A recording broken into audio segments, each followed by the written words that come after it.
Okay, welcome to another Down the Rabbit Hole video. I'm playing Cloudpunk, which is a very cool cross between, imagine Minecraft, but with a Blade Runner twist to it. And you're apparently like an Amazon delivery guy. It's a very chill, relaxed kind of a game. Had my eye on this one for a while, but it just went on sale for like $6. So I thought, oh yeah, for $6, let's give it a whirl. I'm going to do this as kind of, this is me just starting the game, and then I'll do a follow-up later after I've played it for a while. But let's do a new game here.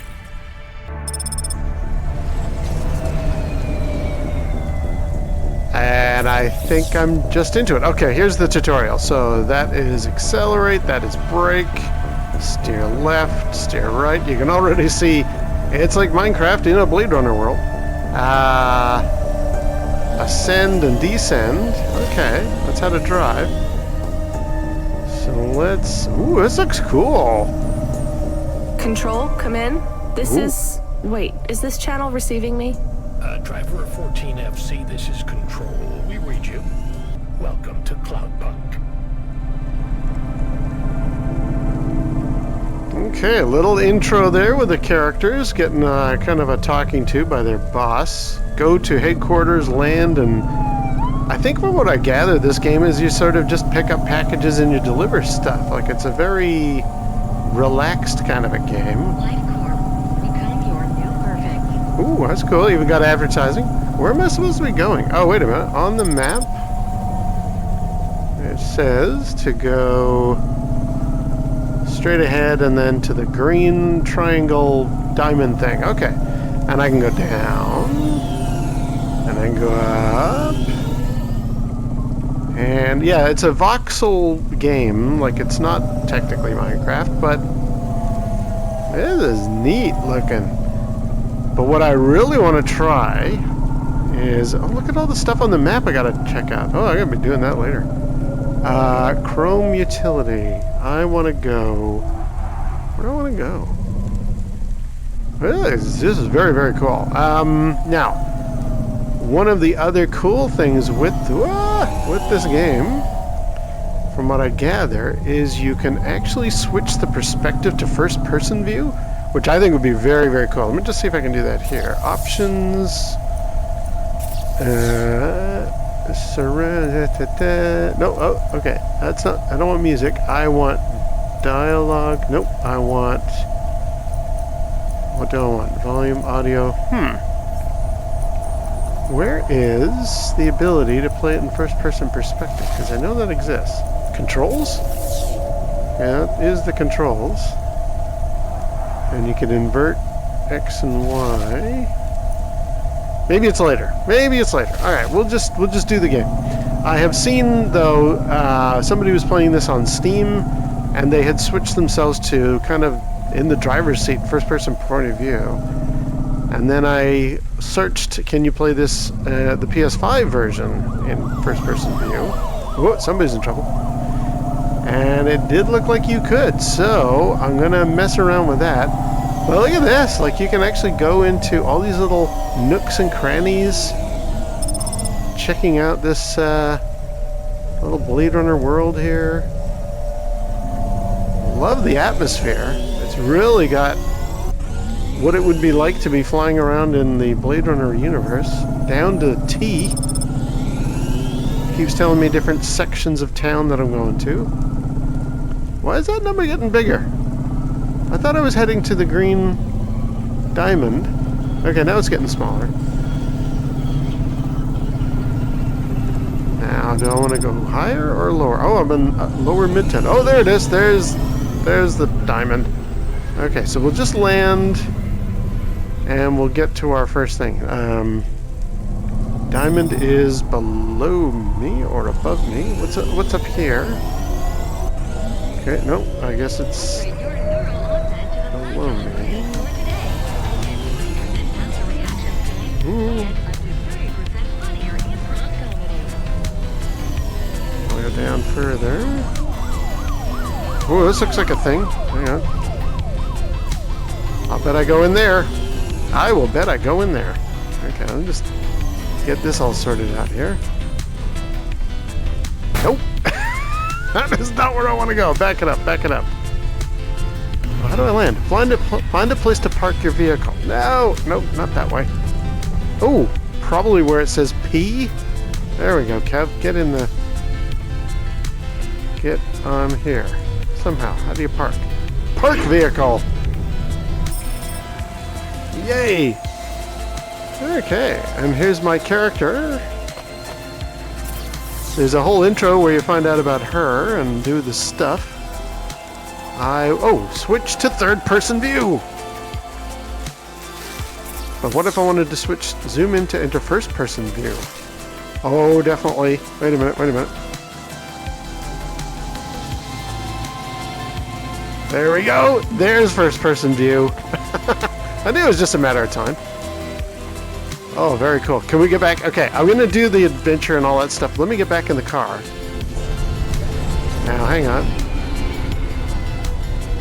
I want to... Oh my god, there we go! There is car view. Okay, hang on. Nope. Back it up. Oh, how do you increase and decrease your... Ooh, no, I don't want inventory. Ooh, there we go. Yes! Wow. Oh, that is sweet. Look at that. So I guess when you're over a platform or a parking area, that's when you can, like, whenever you're there, that makes you look up and down. But when you're out in the city, you can raise and lower yourself with that same controller. Wow. That is really cool, man. Okay, let's go back. Where was my... Okay, I'm just looking at the map. Okay, I'm getting close. So, hang on, let's go over that subway thing. I should be over it now. Let's go down. As I get closer, I think it lines up. There we go. Now it shows me my parking option. And I think, can I just keep going that way? Nope, hang on. And then down, back it up, down, back it up, down. Okay. And we park. Oh man. Oh, this is cool. Yeah. This is like a cyberpunk experience. This is awesome. But, as I say, Minecraft, voxel, you interact with a bunch of characters, you pick up a bunch of stuff. Yeah. Okay, so I'm gonna play this for a while. Maybe show a few highlighted bits of what I do in the game. Ooh, what's that? That looks bad. Let's not go near that. And then, yeah, I'll do a conclusion later. But this has got a very cool Blade Runner vibe. And for $6, yeah, I'm more than happy to give it a try. The sound effects are great. I really hope this is coming through. But anyway, for now, I'm going to leave it here. Maybe show a few highlights of cool things I encountered. And then give you my conclusions on Cloudpunk. We'll let you know.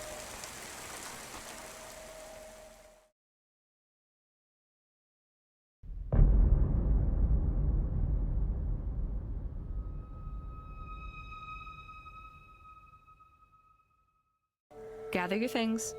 I'll be with you both in a minute. I have something I need to do. Come on, Camus. Help me pack a bag. We'll need snacks.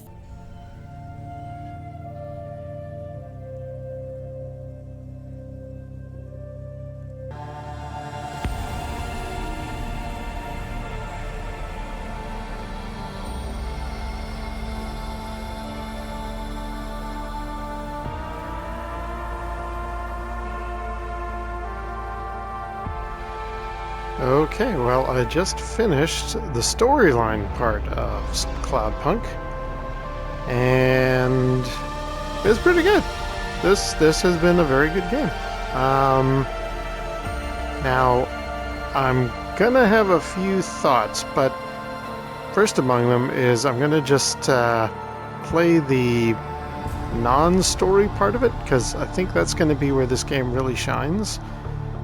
But as to the story itself, it was very good, very touching, very nicely played out, longer than I'd expected. So I recommend definitely play the storyline part of it first, for reasons I will get to later. But yeah, very, very good. I liked it.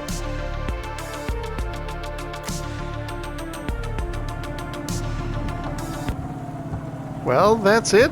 I have finished Cloudpunk. I've got a few last-minute little objectives if I want. Deliver some stuff in a rapid amount of time. A couple of branching storyline elements I didn't follow through with, but you know what? I'm done. I've done Cloudpunk to the level that I think I can say I can put this one to bed. And I really, really like this game. If you're into Blade Runner, if you want something that's also kind of a chill game, this is the game for you. If you want more in the way of like Cyberpunk 2077, where you're doing some combat in that, don't bother with this. You're just a delivery driver in this game, but it's very, very good. There's some really, really nice elements here. I like the rain and the nighttime and the vibe that we've got going around this Blade Runner city, doing our thing. It's very, very good. The controls for the air car that I'm driving, they're very, very good. I really, really like this. The graphics are nicely put together. This voxel art style is good because it can fill an entire city with lots of people walking around. The feeling you would get living in a Blade Runner world, you get it here in spades. It's fantastic. Now, there are some problems with the game, and I'll touch on them in a little minute, but let me go over what is really, really good here, what I really, really like. I like the story. I like the characters. You play Rania, a delivery driver, and you're just doing your job, delivering your goods, sometimes taking passengers, not all the time. You actually make an impact on people's lives in this game, which is good. I like that. I think that's sort of there's like a purpose to what you're doing in a way that I quite like. You would think, oh, it's a dystopian Blade Runner world, so everybody's going to be cynical and jaded and all that kind of stuff. No, it's actually got a nice, hopeful kind of an ending to it. So that's really, really good. I will say, as a slight negative to begin with in my little review here, though, do the story first. Oh my God, people will not shut up in this game. You have a lot of times your dispatch or some of the characters that you interact with are going to call you. You can't just sit back and enjoy the scenery, not until you've done all the storyline stuff. And Rania, the character that you play, even made mention in one of the lines of dialogue toward the end of the story. All of this took place in one night, in one shift. And I was like, really? This seemed to take forever. This was all supposed to be just on one night? So the characters that you interact with and stuff, they're kind of on the clock. They think this is all, or I guess this is in the realm of the story, this is all happening in one night. So do all of that, and then you can sit back, chill, and just enjoy the view. And there's still lots to do. There's little characters you can interact with and pick up stuff or go on a fetch quest, which allows you to see even more of the city. That's good. That's very, very good. What are some of the other things? Let me find somewhere to park, because that's one of the things that I think we need to address first of all. Here's a parking spot. There is, let me just, I like the driving controls, by the way. I do think that this works very well as a Blade Runner driving game. Because I always thought, how would you do this? How would you interact? What is the reality of flying cars, as per my Star Frontiers video? Well, this game nicely addresses it. And I just got to find a little spot to park so that I can tell you some of my negatives here. Well, I guess there's the first thing. You can get lost quite easily. Okay, where are we going? There's a parking spot coming up. Okay. I'm going to go over here, and I'm going to park in this area. And that will bring up a few things. So I'm about to hover over a parking spot. You can see on the map in the bottom left, bottom right, the P. When I get over that, the downward-facing camera is going to kick in. Oh, it didn't this time. But if I hit X, I park. There we go. So, this is the parking area here. And my car, as per the map in the bottom right corner, my car is the one on the far end. This is my car. Make note of this, because a downside is you're wandering around doing stuff, interacting with characters, going places, whatever. And it's not like you can just call your car, like at least in, I don't know, Red Dead Redemption or No Man's Sky, you can tap a button and your horse will run up to you or your spaceship will land on the planet right next to you. Not in this game. In this game, if you wander off, you have got to remember your way back to your car because you may have misplaced where you parked and now you're like, where the heck am I? It doesn't hold your hand in that regard. Like, you suddenly will find yourself out in the middle of nowhere having to traverse long stretches and trying to remember where the heck you left your car. So that's actually kind of good in a way. Like, that gives you a reason to pay attention to what you're doing. That's very, very good. I like that. I don't like the controls, though. The actual, although the car is fine for controlling and walking and flying around, what I don't like is the map options. Like, here I am, and if I wanted to pull up, okay, where the heck is my car in relation? I can see it on it's at the top of the compass there. But if I use the option button like I would with any other game, that brings up the options, not the map. And if I hit the little touchpad, that makes my view move, but it doesn't bring up the map. It gives you an idea of the characters that we're talking about here, by the way. These voxel characters are very, very basic. Again, it's a Minecraft look, but that's alright. They're fine. Oh, and I asked what the heck these things were initially. They're just clean-up robots, so you can ignore those. There's nothing to worry about there.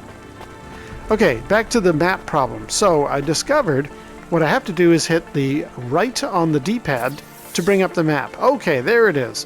And now I can zoom out. I can see the whole part of this part of the city, but there's more areas. I can go to Ochuba or Gallows Row. Those are linked to other parts of the city. And I can zoom back in here. That's fine. But then I was wondering, well, how do I get out of this? Do I hit options again, or do I hit, like, the button?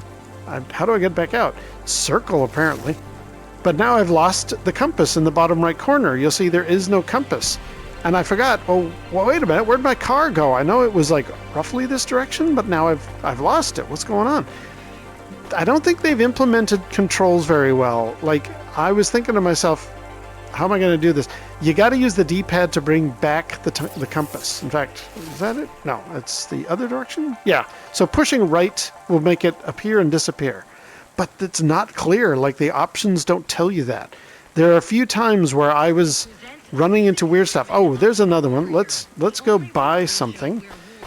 Because, okay, there's a guy over here. There's somebody selling food. I want to show you the other problem. That, again, this game is not designed very well with a PlayStation in mind. Okay, talk to the waiter. Welcome to my humble restaurant in the rain. What can I get you? So, what would we like? Let's get an easy vegan ramen. I'm going to use my D-pad to move over to easy vegan ramen. Well, that just made everything disappear. And I'm stuck. Like, now what do I do? So you got to push it again. You have to actually use the thumbsticks to make your selection. It's not too obvious that that's what you're supposed to do. So it's okay. Now we can buy these vegan ramen. Not bad. Thank and you. We'll be done. Don't let all the rain get you down. See you again soon. Yeah, very nice. So yeah, like, there's a problem. The thumbsticks are what you use to navigate menus. Do not use the D-pad or you're going to accidentally delete the compass and forget where the heck you're going. So wasn't too wild about that. And again, very, very chatty conversation lines with all the characters. So, let's go back to our car. But I will tell you a few things that are very good here. So, I mentioned before, you are a delivery driver. There's no combat involved. And that's a good thing for me because that's sort of what I want to do. I just want to chill in this Blade Runner world and do my thing. And I did encounter an area early in the story where I thought to myself, ooh, this looks like it's kind of a scary place. Am I going to be encountering bad guys here? Do I have to do some bit of combat? I mean, it's got a great, underbelly of the Blade Runner world with the flames in the sky and all that kind of stuff. But I thought to myself, I don't know, I don't have a gun, and there's no run command, so if I encounter somebody nasty in this particular area, I'm going to be in trouble. But no, all you're doing is going and talking to characters. There is no risk in that regard. There's no danger to your character, so you don't need to worry about that. It's a very chill experience that way. Let's proceed along our way here. It has some really, really nice views. There was a section as well where I was going up into a tower, and in this particular, or up an elevator, in this particular section, I have the character talking to, Rania's talking to her dispatch, so you'll kind of see some discussion going on in the corner of the screen there. But while I was going up in this elevator, I looked around. I'm like, oh my God, this is a gorgeous game. You have these enormous vistas with all these levels of elevation. Like this game has that vibe. It has the living in a Blade Runner world thing going in a really, really cool way. I loved going up this elevator. I thought to myself, yeah, this game has got me now that I am doing this. And I really, really like that game. Anyway, so let's get back to our car. Fantastic stuff. And I like the story I've mentioned before. I like the fact that you got this entire world in here. That's really, really great. The controls for the car are great. It has a living, breathing feeling to it. You know, I'm passing characters. I'm seeing trains go by in the distance. Really, really nice. Here, I'll show you another little sequence that I captured where it just gave the scenery a little bit of... It was a moment while I think I was between missions, and I just thought to myself, I'm just going to take a moment, and I'm going to take in the atmosphere, and I'm loving this. This is so relaxing. It's got a perfect rhythm to it. If you are into Blade Runner, you're really going to like this game because of all of the scenery and all of the things that are going on. Now, let's just get back into our car here. And I will draw my conclusions. There we go. So, yeah. Ooh, that was very, very close. I'm not entirely sure what else I can say about Cloudpunk. Other than those few finicky complaints I have with the controls and the map, how to pull up the map and stuff and getting lost, I think that's the only negative I have. The story's really, really good. The vibe is really, really good. It feels like a Blade Runner world. I'm very glad that at least on PlayStation 5 you can play in a first-person perspective. I think if I push down on the D-pad, that will bring us back out. No? Is it left? No? There's a way to do it. There we go. Yes, pushing up on the D-pad puts us back to third person, so I can now see my car if I want. But I don't really want that. I want to do this in first person because I really, really like the world. I want to make it feel as close to being in the Blade Runner world as possible. Let's just... There you go. Whee. All right, do I push back? All right, now I push up. There we go. Now I'm back into the car. I much prefer this perspective. This is the way to be playing this game. I recommend it in first person. Good stuff. Well, I think I'm going to leave it there because I'm kind of rambling at this stage, but I'm so awestruck by the look and the design, and I really have ended up enjoying my time in Cloudpunk, and I think you will too. So I think I'm going to leave it at that. Yes, I recommend Cloudpunk. Check it out. I think you'll have a great old time. And if you're a Blade Runner fan, how can you not love this? This is great stuff. All right, well, I'm going to leave it there. So until next time, we'll see you down the rabbit hole.